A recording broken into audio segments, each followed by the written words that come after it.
Kami mempersembahkan renungan Santapan Rohani, terjemahan dari renungan Our Daily Bread.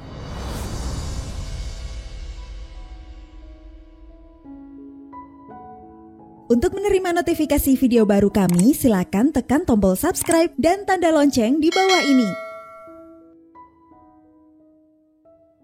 Sahabat ODB, pembacaan Alkitab hari ini terambil dari Yohanes pasal yang ke-11 ayat yang ke-38 sampai dengan ayat yang ke-44. Yohanes pasal yang ke-11 ayat yang ke-38 sampai dengan ayat yang ke-44. Maka masyghullah pula hati Yesus. Lalu ia pergi ke kubur itu. Kubur itu adalah sebuah gua yang ditutup dengan batu. Kata Yesus, "Angkat batu itu." Marta, saudara orang yang meninggal itu, berkata kepadanya, "Tuhan, ia sudah berbau, sebab sudah 4 hari ia mati." Jawab Yesus, "Bukankah sudah kukatakan kepadamu, jikalau engkau percaya, engkau akan melihat kemuliaan Allah?" Maka mereka mengangkat batu itu. Lalu Yesus menengadah ke atas dan berkata, "Bapa, aku mengucap syukur kepadamu, karena engkau telah mendengarkan aku. Aku tahu bahwa engkau selalu mendengarkan aku. Tetapi oleh karena orang banyak yang berdiri di sini mengelilingi aku mengatakannya supaya mereka percaya bahwa engkaulah yang telah mengutus aku." Dan sesudah berkata demikian, berserulah ia dengan suara keras, "Lazarus, marilah keluar." Orang yang telah mati itu datang keluar. Kaki dan tangannya masih terikat dengan kain kapan, dan mukanya tertutup dengan kain peluh. Kata Yesus kepada mereka, "Bukalah kain-kain itu, dan biarkan ia pergi." Ayat Mas renungan hari ini terambil dari Yohanes pasal yang ke-11 ayat yang ke-43 sampai dengan ayat yang ke-44. Berserulah Yesus dengan suara keras, "Lazarus, marilah keluar."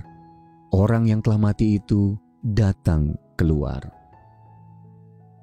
Renungan hari ini berjudul Kuasa Kebangkitan Kristus, ditulis oleh Nancy Gavilanes.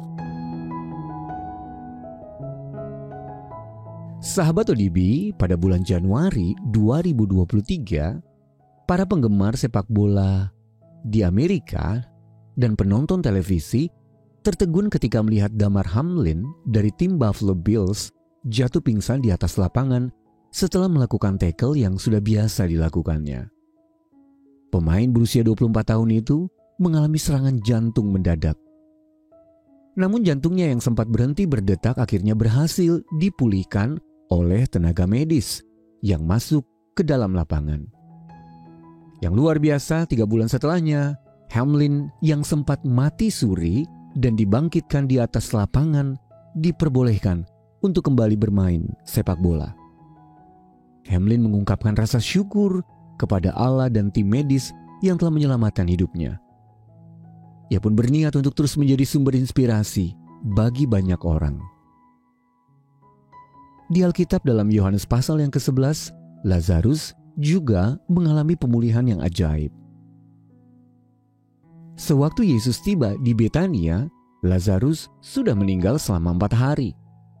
Kedua saudara perempuannya yang putus asa, Maria dan Marta, menyaksikan kuasa Yesus atas kematian dan bahwa Dia adalah kebangkitan dan hidup.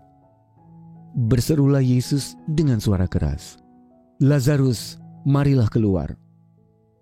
Dan orang yang telah mati itu datang keluar.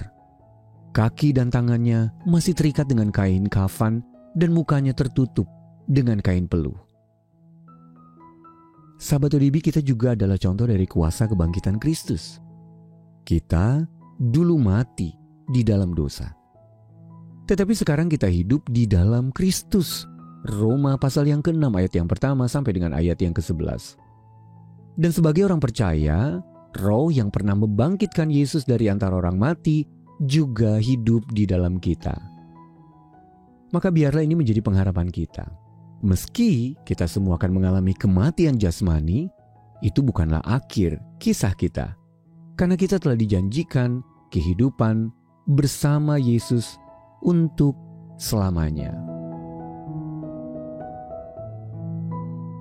Sahabat ODB, bagaimana karunia kehidupan kekal memberi Anda pengharapan? Lalu bagaimana kuasa kebangkitan Yesus telah menguatkan Anda?